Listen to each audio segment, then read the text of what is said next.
Hello my loveliest friends, how have you been? Welcome to Learn English Online with Krishna. Learn English Online with Krishna में आपका स्वागत है दोस्तों आज हम सीखेंगे प्रोनाउंसिएशन यानी उच्चारण। प्रोनाउंसिएशन सीखना इंडिया में टेढ़ी खीर है, अच्छे टीचर्स नहीं मिलते, इसीलिए आप जानते हैं मैं आपको 100 से भी ज़्यादा वीडियोस सिर्फ प्रोनाउंसिएशन के रूल्स के ऊपर बना करके दे चुका हूँ। दोस्तों आज हम सीखेंगे कॉमनली मिसप्रोनाउंस्ड वर्ड्स, ऐसे शब्द जिनका उच्चारण अक्सर हमसे गलत हो जाता है, तो इनका सही उच्चारण क्या ये आज हम सीखेंगे। बहुत ही इंटरेस्टिंग और काफ़ी इन्फॉर्मेटिव क्लास है, आपको एंड तक पूरे वीडियो को ध्यान से देखना चाहिए। देखिए पहला वर्ड क्या है, पहला वर्ड है दोस्तों ADJUST। अब इसको क्या पढ़ते हैं हम लोग इसको पढ़ते हैं एडजस्ट। कितना भी पढ़ा लिखा आदमी हो इंडिया में वो इसको बोलेगा एडजस्ट। एडजस्ट नहीं होगा दोस्तों। देखिए क्या इसका सही उच्चारण है। पहला जो ए है उससे आधा अ का साउंड बनता है। अब कई बार लोग कहते हैं कि हिंदी में तो आधा अ नहीं होता, हम हिंदी तो सीख भी नहीं रहे, हिंदी में आधा अ नहीं होता, इंग्लिश में आधा अ का साउंड होता है सिर्फ उच्चारण सीखने के लिए। तो हमको ये ऐसे समझना है कि अगर अ आधा ही होता तो कितना बोलते उतना ही बोलना है। तो ये दोस्तों आधा अ की जितना साउंड करना है। उसके बाद ये जो जी है ये साइलेंट होगा और इसको हम पढ़ेंगे एडजस्ट एडजस्ट। अच्छा आप देखेंगे ज को मैंने अंडरलाइन किया है, यानी वहाँ पर स्ट्रेस है। ज में जो अ है वो पूरा अ है, ज प्लस पूरा अ, ऐसे समझिए आप। तो ज पर आपको रुकना है। एक चीज़ होती है वर्ड स्ट्रेस। सही उच्चारण सीखने के लिए हर किसी को वर्ड स्ट्रेस ज़रूर सीखना चाहिए। वर्ड स्ट्रेस का मतलब है कि किसी भी वर्ड में कहाँ पर स्ट्रेस है, यानी किस साउंड पर। जितने भी वावल साउंड्स है, स्वर जो होते हैं, जैसे आ, ई, ए, ऊ, इनमें कहाँ पर ज़्यादा रुकना है। जैसे छोटी ई और बड़ी ई होती है, छोटा ऊ और बड़ा ऊ जैसे हिंदी में होता है, वैसे इंग्लिश में भी होता है। हर लैंग्वेज में स्ट्रेस होता है कि कहाँ कम रुकना है, कहाँ ज़्यादा रुकना है, किस साउंड पर। तो इसमें ज पर ही आपको ज़्यादा रुकना है और मैंने उसको अंडरलाइन कर दिया है जिससे कि आप आसानी से समझ सकें। हर वर्ड में जहाँ पर भी स्ट्रेस है उसको मैंने अंडरलाइन कर दिया है। तो हम इसको पढ़ेंगे एडजस्ट एडजस्ट, इस तरीके से पढ़ेंगे। दूसरा वर्ड है दोस्तों BEGINNING। इस वर्ड को अपने देश में बिगिनिंग पढ़ने का बड़ा फैशन है। बिगिनिंग बिगिनिंग बिगिनिंग एकदम ही गलत उच्चारण है दोस्तों। सही उच्चारण क्या होगा देखिए आप, यहाँ ग में जो ई है वो बड़ी ई के जैसा है, यानी इसको हमको पढ़ना चाहिए बिगिनिंग बिगिनिंग। इसको बिगिनिंग पढ़ना गलत है, हमको पढ़ना चाहिए बिगिनिंग। अगला वर्ड, और ये बहुत ही इंटरेस्टिंग है, डी, सारे ही वर्ड्स इंटरेस्टिंग है, ये बहुत ज़्यादा इंटरेस्टिंग है, DOSE। अब इसको हम बोलते हैं हम लोग डोज। दवाई की एक डोज लेनी है। डोज एकदम गलत उच्चारण है दोस्तों। सही उच्चारण क्या होगा, डाउस डाउस। डोज नहीं बोलेंगे, डाउस बोलना चाहिए। हाँ अपने यहाँ थोड़ा सा खतरा है कि आप हर जगह इसको नहीं बोल सकते। जहाँ उस तरीके से पढ़े लिखे लोग हैं वहीं पर बोलना सही रहेगा, वरना आप दूसरे लोग समझेंगे भी नहीं। इसीलिए इसको हमको पढ़ना है डाउस डाउस। उसके बाद दोस्तों ये वर्ड जो हम बचपन में सीख लेते हैं ELEPHANT, हाथी, इसको हम लोग पढ़ते हैं एलिफेंट। एलिफेंट नहीं होगा दोस्तों, सही उच्चारण है एलिफेंट। ए पर रुकना है, ए पर स्ट्रेस है। एली, फ के बाद आधा न है और फिर च है, एलिफेंट। एलिफेंट पढ़ेंगे न कि एलिफेंट, एलिफेंट। उसके बाद दोस्तों देखिए ये वर्ड PERMANENT, हम लोग इसको बोलते हैं परमानेंट। हाँ परमानेंट काम हो गया, परमानेंट बिल्डिंग, कुछ भी बोल, परमानेंट बिजनेस। परमानेंट गलत उच्चारण है दोस्तों। क्या सही उच्चारण होगा, ये देखिए प के सामने आपको 2 डॉट्स दिख रहे होंगे और मैंने उसको अंडरलाइन भी किया, यानी प पर ही रुकना है, उधर बैठ जाना है प पर। और इसको म के बाद आधा अ है, यानी म पर थोड़ा सा रुकना है। उसके बाद है न, आधा न और फिर ट, यानी इसको हम पढ़ेंगे परमानेंट परमानेंट परमानेंट। इसको परमानेंट नहीं पढ़ना चाहिए, परमानेंट ऐसे पढ़ेंगे। उसके बाद दोस्तों ये वर्ड बहुत ही कमाल का वर्ड है PEDAGOGY। इसको अक्सर लोग बोल लेते हैं पेडागॉगी।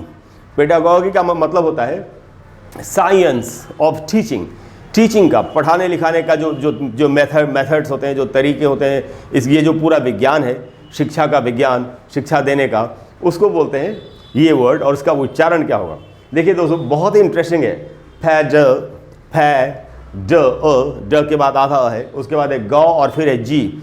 और इसमें स्ट्रेस पै पर ही है, ए का जो साउंड है प में उसी पर स्ट्रेस है, वहीं ज़्यादा रुकना है। इसको हम पढ़ेंगे पैडागॉजी पैडागॉजी पैडागॉजी। इसको पेडागॉगी नहीं पढ़ना है, पैडागॉजी, इस तरीके से पढ़ेंगे। उसके बाद दोस्तों ये देखिए बहुत ही कमाल का वर्ड है और अक्सर हम बोलते हैं POLITICAL। इसको हम लोग बोलते हैं पॉलिटिकल। पॉलिटिकल, कुछ लोग तो पॉलिटिकल बोल लेते हैं, पॉलिटिकल पॉलिटिकल पॉलिटिकल, ये सब गलत उच्चारण है। अच्छा हमको लगता है एक इससे मिलता जुलता वर्ड है पॉलिटिक्स। वो सही है पॉलिटिक्स, तो हमको लगता है ये भी होगा पॉलिटिकल, लेकिन ऐसा है नहीं। इस वर्ड में दोस्तों पी ओ से सिर्फ प का साउंड बनेगा, देखिए, और ल में जो ई है वहां पर बड़ी ई का साउंड के जितना रुकना है उसी पर स्ट्रेस है, यानी इसको हम पढ़ेंगे पॉलिटिकल, पॉलिटिकल, पॉलिटिकल। ली में जो ई है उधर ही रुकना है, और उसको मैंने अंडरलाइन भी कर दिया है, पॉलिटिकल। इसको पॉलिटिकल या पॉलिटिकल हमको इसको नहीं पढ़ना चाहिए। उसके बाद दोस्तों ये वर्ड, ये भी एक सब्जेक्ट है, SOCIOLOGY, और इसको हम लोग सोशियोलॉजी इस तरीके से बोलते हैं। देखिए इसका जो बिल्कुल सही उच्चारण हुआ है सोशियोलॉजी, सोशियोलॉजी, सोशियोलॉजी, लॉजी नहीं होगा, जैसे साइकोलॉजी नहीं होता साइकोलॉजी, टेक्नोलॉजी नहीं होता टेक्नोलॉजी, वैसे ही पढ़ेंगे सोशियोलॉजी, सोशियोलॉजी। इसमें जो सी के बाद जो अ है उसी पर स्ट्रेस है, उसको मैंने अंडरलाइन किया, वहीं ज़्यादा रुकना है आपको, सोशियोलॉजी, इस तरीके से पढ़ेंगे। उसके बाद दोस्तों जो अगला वर्ड है ये बहुत ही कमाल का वर्ड है, और ये भी वर्ड लगभग पूरा इंडिया गलत बोलता है। देखिए ये वर्ड है SUGGESTION, और इसको हम लोग क्या पढ़ते हैं, हम लोग इसको पढ़ते हैं सजेशन। कितना भी पढ़ा लिखा आदमी हो, सजेशन, सजेशन, सजेशन यानी सुझाव, सजेशन इसका बिल्कुल ही गलत उच्चारण होगा। इसका सही उच्चारण है दोस्तों suggestion, suggestion. He gave me a suggestion, या I gave him a suggestion, या I don't want to give you any suggestion. Suggestion पढ़ना है, सजेशन नहीं होगा। दोस्तों अगर आप ये सारी बातें डिटेल में सीखना चाहते हैं, ये सब कैसे होता है, प्रोनाउंसिएशन के पैटर्न्स, इंटरनेशनल फोनेटिक अल्फ़ाबेट, जैसे मैंने तो इधर सीधे सीधे हिंदी में लिख दिया कि आप समझ सकें, बट इनका ट्रांसक्रिप्शन होता है, फोनेटिक ट्रांसक्रिप्शन। अगर आपको वो सारी चीज़ें सीखनी हो तो मेरे चैनल पर मेरी एक प्लेलिस्ट है, उसका नाम है learn English pronunciation and phonetics. उस प्लेलिस्ट में जाके आप वीडियोस देखिए, आप बिल्कुल नेटिव स्पीकर्स की तरह, अंग्रेज़ों की तरह उच्चारण कर सकते हैं। बहुत आपका जो उच्चारण है वो काफ़ी क्लियर हो जाएगा, साफ हो जाएगा, और जो दूसरे वर्ड्स है वो सीखते हैं।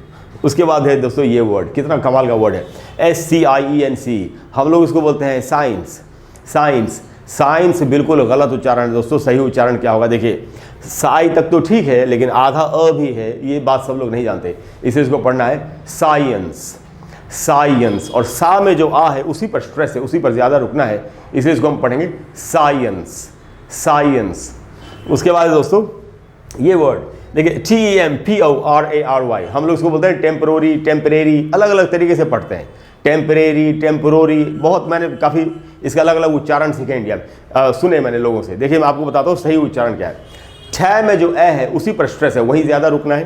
ठेम, प के बाद आधा अ है, यानी प पर थोड़ा सा रुकना है, टेम्प, और फिर है रेरी, यानी इसको हम पढ़ेंगे टेम्पररी, टेम्पररी, टेम्पररी। इसको टेम्परोरी या टेम्परेरी नहीं पढ़ना चाहिए, टेम्पररी, टेम्पररी। आपको प्रैक्टिस करनी चाहिए मेरे साथ। उसके बाद दोस्तों ये वर्ड बहुत ही कमाल का वर्ड है, ट्यूशन, TUITION। इसको हम लोग ट्यूशन बोल लेते हैं, पूरे भारत में लोग इसको ट्यूशन बोलते हैं।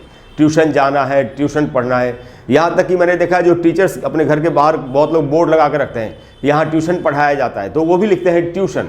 देखिए सही उच्चारण क्या है, ट्यूई, ट्यूशन, और ट्यू के बाद जो ई है वो बड़ी ई का साउंड होना चाहिए, वहीं पर स्ट्रेस है।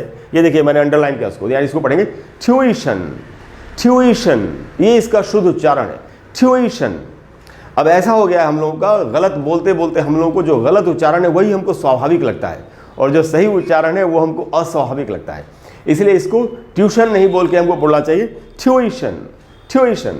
दूसरा वर्ड उसके बाद AUGUST, ये मंथ है, महीना है, और इसको हमको पढ़ना चाहिए अगस्त, अगस्त। देखिए ग में जो अ है उसी पर स्ट्रेस है, उसको अंडरलाइन किया मैंने, वहीं पर स्ट्रेस है, पढ़ेंगे अगस्त। इसको अगस्त हिंदी में बोल सकते हैं आप, इंग्लिश में बोलना चाहिए अगस्त, अगस्त। इसका शुद्ध उच्चारण। उसके बाद है दोस्तों ADJUDICATE, और इस वर्ड को कैसे पढ़ना चाहिए। ये जो वर्ड है दोस्तों, ये कोर्ट में, अदालत में बड़ा इस्तेमाल होता है। इसका मीनिंग होता है फैसला सुनाना, किसी बात का फैसला देना, किसी मुकदमे का। इसका शुद्ध उच्चारण क्या होगा, पर इसको लोग पढ़ते कैसे हैं, पहले इसको लोग पढ़ते हैं जनरली जैसा देखने में लग रहा है, एडजुडिकेट, एडजुडिकेट। चाहे वो कितना भी पढ़ा लिखा आदमी, कितना भी बड़ा वकील, कितना भी बड़ा जज, जनरली कुछ एक लोग अच्छा सही उच्चारण जानते भी होंगे, लेकिन ज़्यादातर लोग इसको बोलते हैं एडजुडिकेट। इसका सही उच्चारण होगा दोस्तों अजूडिकेट, अजूडिकेट। जू में जो ऊ है, ज में बड़ा ऊ, उसी पर स्ट्रेस है, वहीं ज़्यादा रुकना है। तो ये देखिए मैंने अंडरलाइन किया उसको, तो यानी इसको हम पढ़ेंगे अजूडिकेट, अजूडिकेट, न कि एडजुडिकेट, अजूडिकेट। उसके बाद दोस्तों ये वर्ड बहुत इंटरेस्टिंग है, ACADEMIC। इसको लोग अक्सर अकेडमिक पढ़ लेते हैं, अकेडमिक नहीं होगा दोस्तों। देखिए क्या शुद्ध उच्चारण है, एकेडमिक। ए के बाद क है, क के बाद आधा है, यानी क पर थोड़ा सा रुकना है आपको, और ड में जो ए है उसी पर ज़्यादा रुकना है, वहीं पर स्ट्रेस है, उसको मैंने अंडरलाइन भी किया। इसको हम पढ़ेंगे एकेडमिक। अकेडमी सही उच्चारण है, लेकिन ये वर्ड होगा एकेडमिक ईयर, न कि अकेडमिक ईयर, एकेडमिक। तो दोस्तों इस तरीके से उच्चारण है, मैंने आपको ये सारे बताए, आपको इनकी खूब प्रैक्टिस करनी चाहिए, और जब आप इनको यूज़ करें अपनी कम्युनिकेशन में तो आपको याद रखना चाहिए कि सही उच्चारण क्या था। दोस्तों मेरे ख्याल से आज की क्लास के बाद आपको इन वर्ड्स को बोलने में बिल्कुल भी दिक्कत नहीं होगी, और आप बिल्कुल सही उच्चारण इनको बोल पाएंगे, इफेक्टिव कम्युनिकेशन कर पाएंगे। अगर आपको क्लास अच्छी लगी हो, आप आगे भी इस तरह के वीडियोस देखना चाहते हो, तो प्लीज़ वीडियो को लाइक करें और शेयर करें और चैनल को सब्सक्राइब करें। अगली बार मैं आपको फिर से कुछ बहुत ही कमाल का प्रोनाउंसिएशन बताने की कोशिश करूँगा, जिसको सीखने के बाद आपके लिए इंग्लिश इफेक्टिवली बोलना, सही प्रोनाउंसिएशन के साथ बोलना और भी आसान हो जाएगा। और अगर कोई भी ऐसा टॉपिक है जिस पर आप चाहते हैं कि मैं आपके लिए एक वीडियो बना दूं, तो आप नीचे कमेंट बॉक्स में लिखिए, मैं कोशिश करूंगा कि जल्दी से जल्दी आपको उस पर एक वीडियो बना करके दे ही दूं। Thank you very much for all your love, your support, your kindness, your affection. I will see you in the next class. Bye bye.